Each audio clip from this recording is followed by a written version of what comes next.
Hello and welcome to the Farm Traveler Podcast. This is episode 25. Thank you so much for listening. This is so cool. We've made it to 25 episodes. Can't wait to bring you 25 more or 2,500 more, however many we do. Our guest today is Jared Regier. He is from Canada and has something called Vegetable Academy. The Academy is focused on kind of helping people learn how to have their own small-scale vegetable production and how to have an impact with sustainable agriculture. It's a really cool conversation we're going to have about Canada agriculture, his thoughts on creating a more sustainable food supply method. And again, thank you for listening. Continue to share our podcast, like it, comment on it on our website, thefarmtraveler.com, and wherever you listen to it, rate it. It helps us out a ton. We're getting a lot of listens, so thank you so much for listening. Again, this is episode 25 with Jared Regier from Vegetable Academy.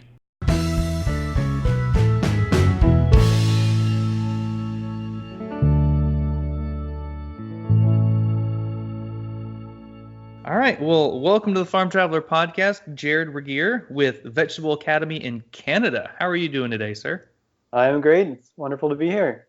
Awesome. So I found you guys on Instagram, and Vegetable Academy seems like a really cool thing that you guys are doing. So before you go into that, can you tell us about your background in agriculture, kind of how you got started, and then how Vegetable Academy came to be? Well, my background in agriculture, I guess, begins with childbirth. I was born into an agricultural family.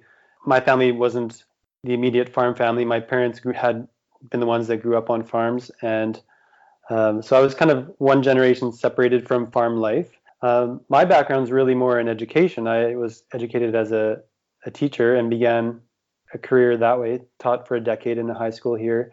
And once I got to learn more about the inside of the food system, it really motivated me to get back to the roots and start growing myself. Well, cool. You taught high school? Yeah. Nice. So you taught science in high school? I did. I majored in physics and minored in math. I ended up teaching a bunch of science mostly, but eventually started a program called Earth Keepers, in which focused on teaching or preparing students for active citizenship and sustainable living. So we ended up doing a lot of food production with them as well. And that's one of the things that probably gave me the itch to get my hands dirty myself. Cool. That's really neat. How was it working with students? I myself taught for 2 years, so you lasted a lot longer than I did. So how was that? Was that really cool? If we're just leaving it to the subject of food, then yeah, it was like awesome to introduce these teenagers to foods that they would have ignored otherwise if they had just seen them on a menu or something. But once they grew a beet or grew a cucumber, like grew all these foods themselves, there was a lot more interest in eating them as well. And we would run into students years down the road and find out they had started their own gardens and been channeling their career into a food production direction as well. So it was really motivating and rewarding. Yeah. That's cool. I'm glad to hear that. So tell us about Vegetable Academy, like how it kind of started and what you guys are doing right now. Vegetable Academy kind of began when I started my farm in 2015. It wasn't really visible publicly then. I was just starting to get the idea, educating people somehow, because once we started to get good at producing food in an urban setting here, we noticed that a lot of people started asking us questions, because a lot of our plots are right out there on the street. People are walking by. They're seeing this intensive vegetable production right in front of their eyes, and they're not used to that. They're used to seeing maybe a tiny backyard garden or something that doesn't look very productive at all. But it's clear to see from our plots that a lot of food is coming out of these small spaces right here in the city. So that got people's attention and drew out the questions and made me think, maybe there is still a place for education in my new farming role. And since that was kind of my educational background as a teacher, I guess it didn't take too long for me to get back in that direction and start Vegetable Academy. What I learned starting our farm was that there's a huge gap between what commercial market gardeners know about vegetable production and what the average backyard gardener knows about vegetable production. And I really want to help bridge that gap so that the knowledge and techniques that I use now can be in the hands of the everyday backyard gardener so that people can build their own homesteads and be more self-sufficient themselves. I like that. Yeah, I was looking at you guys' website, vegetableacademy.com, and I took the little vegetable IQ quiz, and I'm a little bit embarrassed that I got. Oh, how'd you do? I think I did 8 out of 15 right, so I've got a little bit ways to go. No But worries. that's super cool. And it seems like your website, you've got a lot of really cool stuff about kind of documenting what you guys do, your online classroom. So kind of tell us, what are some resources that you guys have for people that are trying to grow their own produce? So far, the classroom is a collection of how to posts, like specific information and techniques that I'm gradually gathering up there to explain how we do things on our small scale vegetable farm. So everything there that we explain can be transferred into someone's backyard. And that's kind of just a resource that I'm building over time. What I'm going to be starting soon here is more video training live with our membership so that we can deal with their questions in real time and also in time with the seasons as they come up throughout the year. Because it's that ongoing relationship that we're really missing when we just sign out a book from the library or run into an expert somewhere and you get a chance to ask him or her one question, and then you get back out to your garden and you forget, like you realize that the next week you've got another question, but that expert is long gone. The classroom is really going to be about building an ongoing relationship with a group of serious growers who want to do an awesome job of packing vegetables into their backyard or their acreage, wherever it may be. So that's kind of the role of the classroom in the website there. We've kind of emailed a little bit back and forth, and one thing we wanted to touch base on was kind of sustainability and food security. So, what's kind of your hope with Vegetable Academy and how that can kind of help with food security in Canada and the world, and just your online learners? So, what's kind of your hope there? I've just come to believe that, like, from the more I hear about the things that are happening with our increasing food, our challenge of food production around the world, and the challenge of energy consumption around the world, and getting food to people, the solution from my perspective seems to be that we just need more people to grow food. We don't need bigger tractors or bigger shipping containers or trains to get the food to people and have fewer farmers. We just need more people with their hands in the dirt producing food. So I really feel like the Vegetable Academy can help equip people with the skills that they need to do that. Like I said, I want to bridge the gap between what market gardeners know and what the average home gardener knows right now, so that people feel confident enough to produce their own food and depend on it on their own land. When we put that power in the hands of the everyday person, we cut out a huge environmental impact of the food system. We cut out all that transportation, we cut out all that machinery, that processing, and it's just simpler. But the catch is more people have to be willing to do the work. Yeah, that's a good point. I mean, a lot of people aren't going to want to get out there and kind of grow their garden, prepare their soil, just kind of learn all of that stuff. And what's it like in Canada in terms of people involved in agriculture? I know here in the U.S. it's about, I'm not sure, it's a very small percentage where one farmer feeds about 155 people. And just the average age of the farmer keeps going up, and less people are getting involved in production agriculture.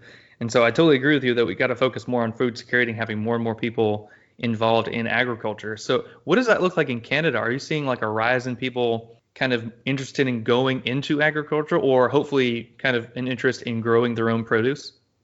There's certainly an increase in people interested in growing their own food, that they run into this problem of not knowing what to do exactly. They fail, try again, fail again maybe, and I want to catch them before they give up and show them that there's potential there, that they can do a great job of it. On an industry scale, I'm just looking through some stats right now. I remember reading here that we had about 85,000 people in our province that were involved in agriculture or food industry in some way, but not a very big percentage of those people are actually in food production anymore. A lot of those jobs have transferred away from the food producing role to the processing role, the service role, because like you said, like a farmer with a bunch of machinery can produce more food by themselves now, or seemingly by themselves, but behind them is a whole industry giving them equipment, giving them fuel, giving them all kinds of resources that they need to use their single manpower to produce a lot of food. That stat I give you of 85,000 people, to put it in context, we have a province of just over 1 million. So it's roughly 1 in 10 people are involved in the agricultural business as a whole. Another interesting thing about the ag industry is that from the 1970s to 2016, the farm population has declined in Canada by 63%.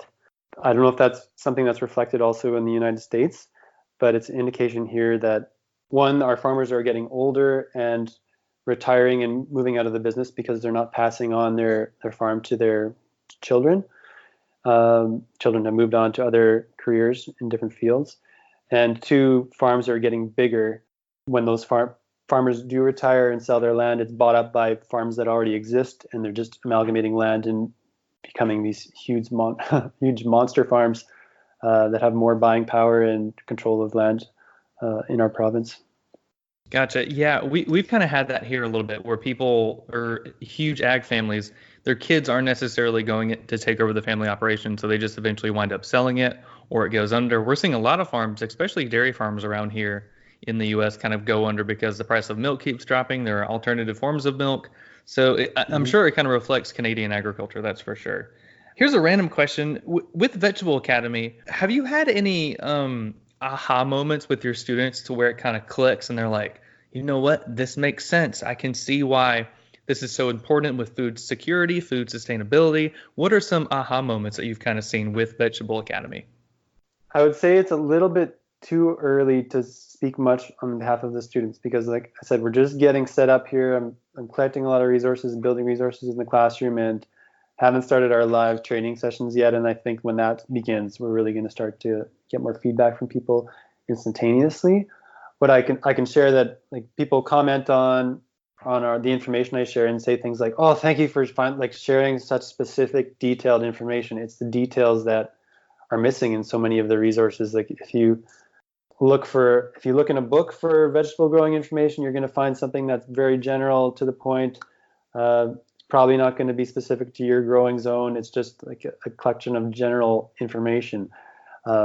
Same thing if you look on where another place where people would look for information would be on YouTube or Google, and you're probably going to end up watching a guy and his dog for 5 minutes before you get to anything remotely valuable.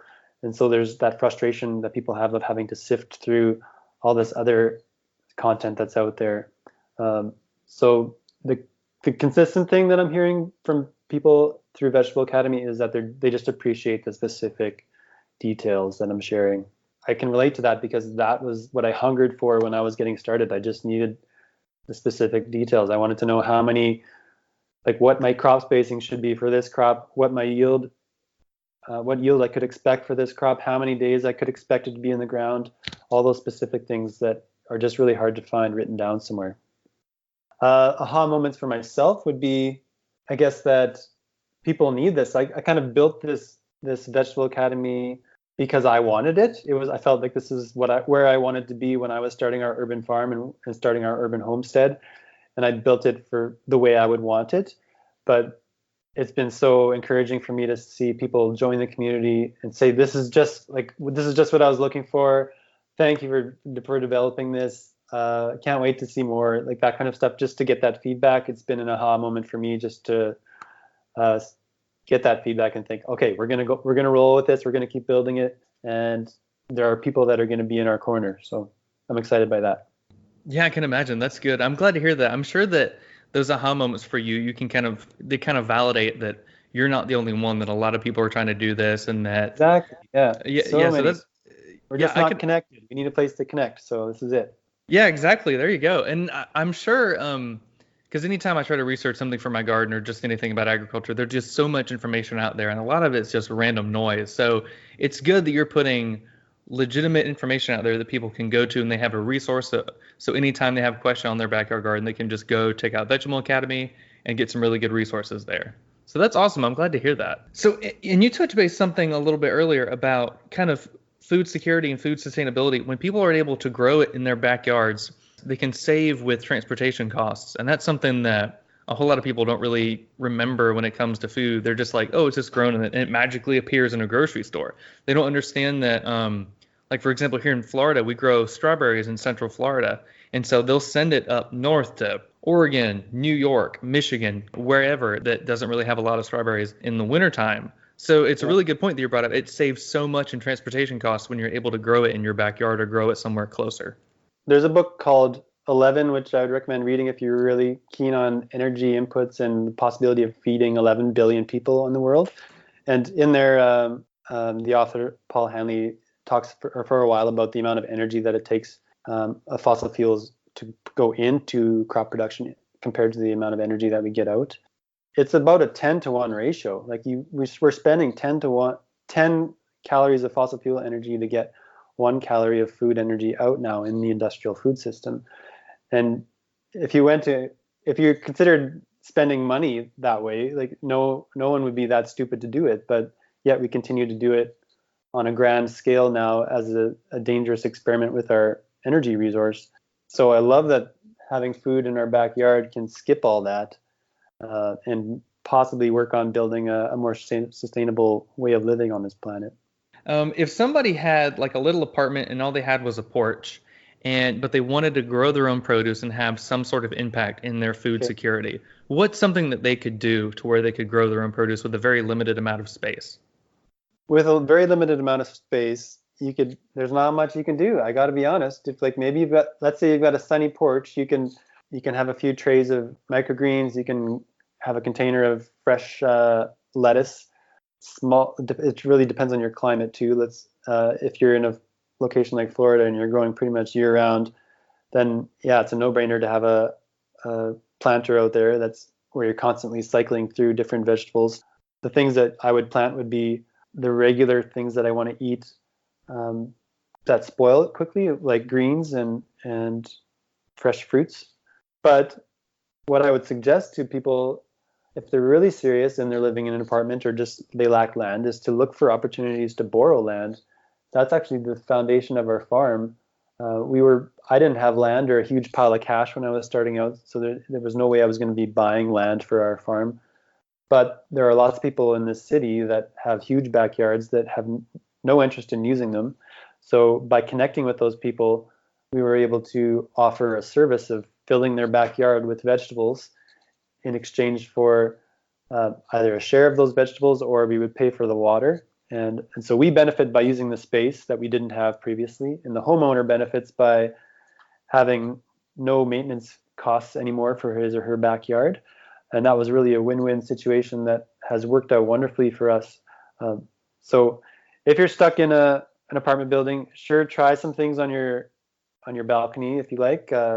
You can have a small impact and maybe get some tasty treats once in a while. But to really make an impact, and if you're serious, I would suggest borrowing land. Maybe if you don't need a lot, go in with it with some friends and share the land together. But there are definitely ways to access land if that's the hurdle that you're facing. I like it. Yeah, I agree. Where there's a will, there's a way. And I've heard there's some club in Orlando, Florida. They have kind of like what you were talking about. They go around to people's yards, and if those individuals are okay with it, they'll put a vegetable garden in their front yard or in their backyard. And then whoever's house it is, they don't have to worry about the maintenance or anything, and they get free produce. And the whole club like kind of drives around on their own bicycles, kind of maintaining all the gardens, using up all that available space, which is such a really cool idea because Awesome. one, you get free land, and two, I mean, you can get produce in lawns where it's usually just grass, and so they are able to grow produce in people's lawns. So it's a really cool idea, and I'm glad you touched base on that.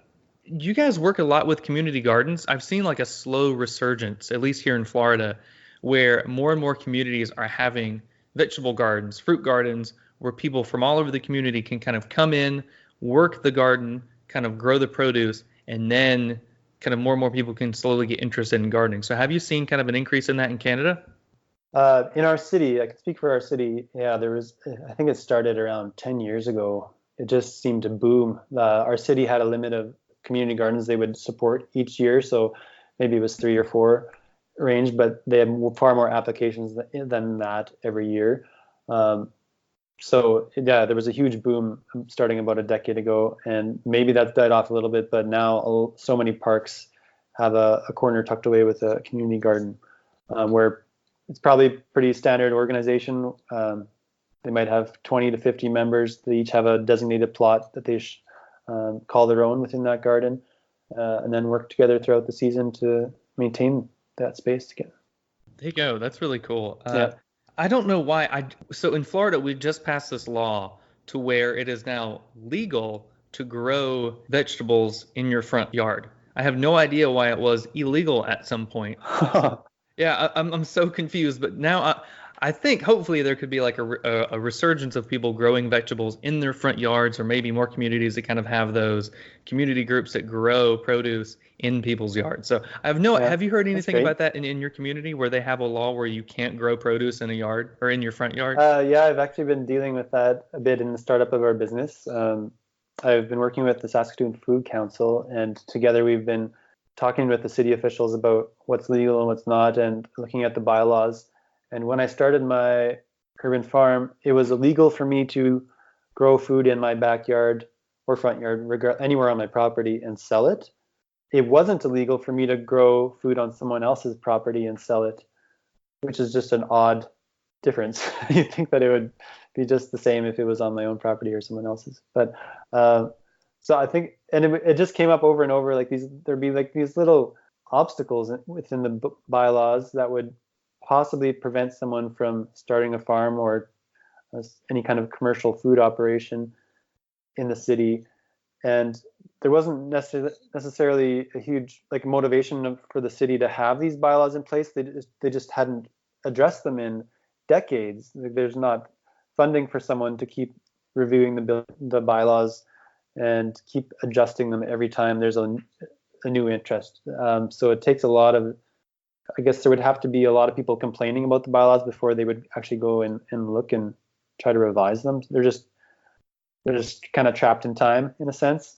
So in the approval of my business license for our urban farm, there were some gray areas that we had to negotiate through, and eventually we got a business license. But those codes that I mentioned, like how it's illegal to grow on my own land and sell it, that's kind of a situation where the city officials and I just kind of agreed to just like we're not going to change this because I'm one urban farm.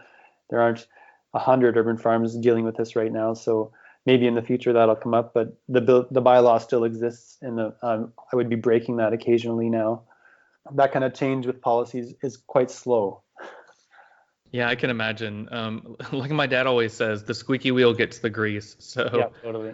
yeah, that's so strange though that you could grow produce in somebody else's yard and then sell it, and that's okay, but you can't grow it in your own yard for a profit. Like that's so confusing. I don't understand that.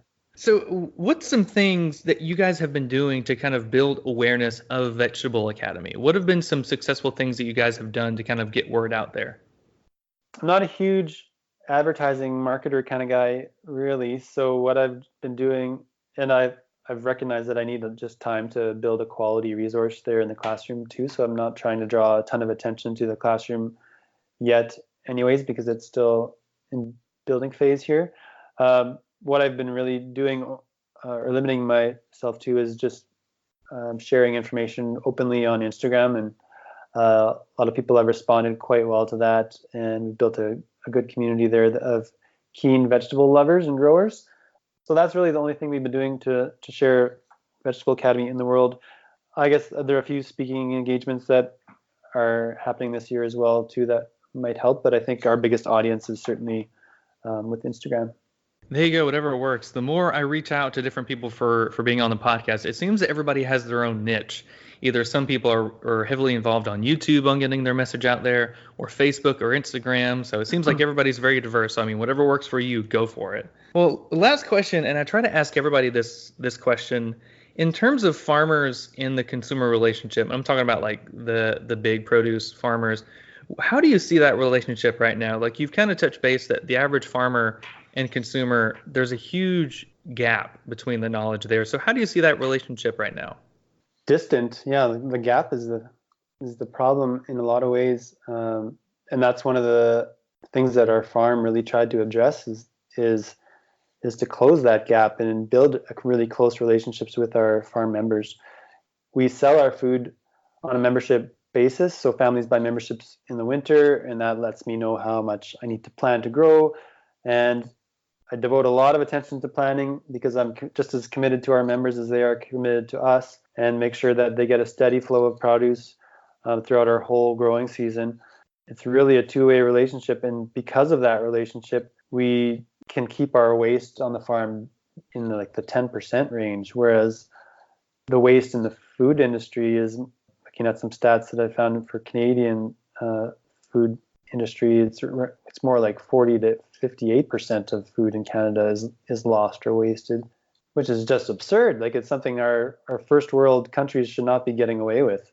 But because we have so much money here, because space is in such abundance, we've been pulling that off, and without great cost. But it's something that I just disagree with wholeheartedly. So I really wanted to cut that down. By connecting with those members directly, we cut out that waste, we increase the value of the food that they're receiving, and I increase the income that I can receive from the food that I grow. I don't have to pay, or I don't lose 40% of the purchase price towards a middleman at a grocery store somewhere. So it's well worth my effort to just maintain those relationships. And I also find it a lot more rewarding to know the same people are coming every week to pick up their food, because I would much rather serve people that I've gotten to know. I totally agree. It's all about kind of fostering those relationships and kind of, I don't know, building a trusty relationship between the farmer and the consumer. And I mean, you're touching base on it a little bit about food waste. And I mean, we're already having trouble right now feeding about 7 billion people. And by 2050, there's going to be about 9 billion. And so we've definitely got to work on reducing food waste dramatically if we're going to have any chance of feeding 9 billion mouths 3 times every day. So I couldn't agree more. But yeah, I mean, is there anything else you would want to touch base on kind of the farmer consumer relationship, or what you guys are trying to accomplish with Vegetable Academy? Just the thing that comes to mind about the food waste is that, like, I've been to talks with Big Ag, and there's this argument that they spew out all the time about how we need to refine technology and our methods so that we can increase production to get more food so that we can feed people. But we don't need more food. It's the distribution system that's failing us. It's the fact that we don't have a farmer on every street corner that's failing us. Like, we can't keep depending on shuttling around these products of food that have so much value, but yet they have such a short shelf life. We can do that with T-shirts and ball caps, but we can't do that with nourishment. We just have to treat it differently, but we're treating it like a commodity. So that's my biggest wish, is that we'll have more people growing their own food, and I'm excited to be able to help with that now.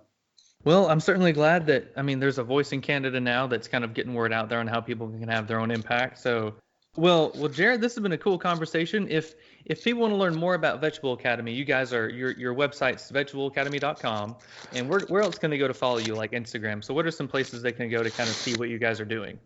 Yeah, like you said, you can find us on Instagram as well at Vegetable Academy. But specifically, if you are serious about pumping a bunch of vegetables out of your own land, then definitely consider joining us in our classroom space. It's free to get in right now, and everyone that is in will be on the inside loop when we start announcing what we've got coming up next. So if you don't want to miss out on that, make sure you get in there while you can.